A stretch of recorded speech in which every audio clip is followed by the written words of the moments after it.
Ambedkar digital recording studio Chandauli हाट।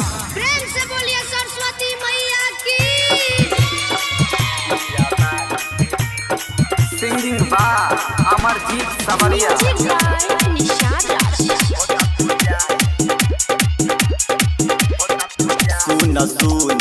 सुन ये भाई बीरा बाली के होता पूजाई। सुन ये भाई बीरा बाली के होता पूजाई। गावी माई मोर भैले सगरोई जोर पंडित जी धावा पढ़त रह। गंध पुष्प धूप दीप पूर्ण शांत कलश गणेशाय नमः। पंडित जी धावा पढ़त रह सभे मैया की जय जय बोलत रह।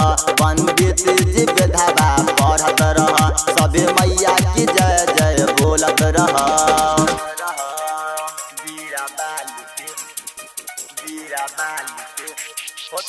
म्यूजिक बाय निशाद राज। अभी आप सुन रहे हैं अमरजीत सवरिया के आवाज में।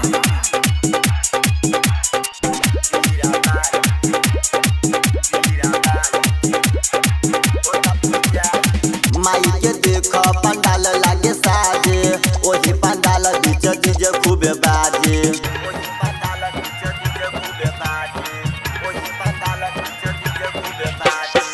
माई के देख पंडाल लागे साजे ओही पंडाल बीच डीजे खूबे बाजे।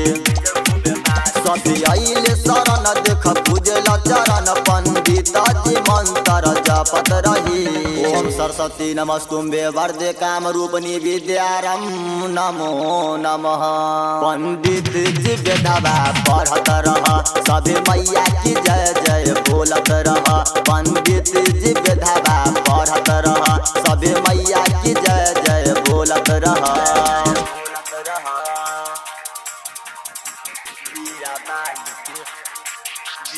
म्यूजिक बाय निशाद राज।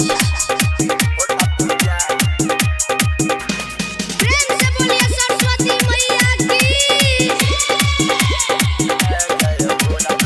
चढ़ते माघ माई अइले दुआरी बड़ा ही नीक लागे हंस के सवारी।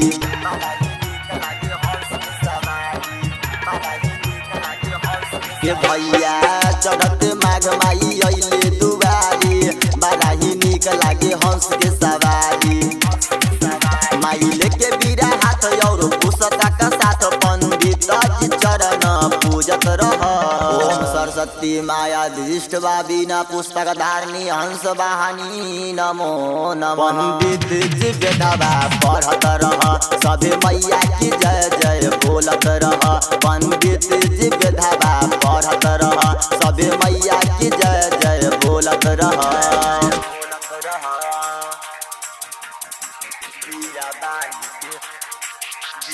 म्यूजिक बाय निशाद राज। अभी आप सुन रहे हैं अमरजीत सवरिया के आवाज में। राइटर जीत माई के करे पुजारी विजय अमित निषाद बन के पुजारी।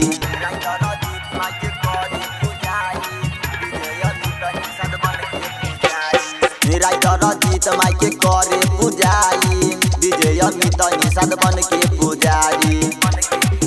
अमरजीत जो है बाट जोड़ी दोनों माई हाथ पंडित जी आरती करत रह।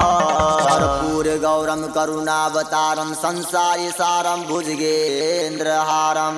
पंडित जी धावा पढ़त रह सभे मैया की जय जय बोलत रह। पंडित जी धावा पढ़त रह सभे मैया की जय जय बोलत रह।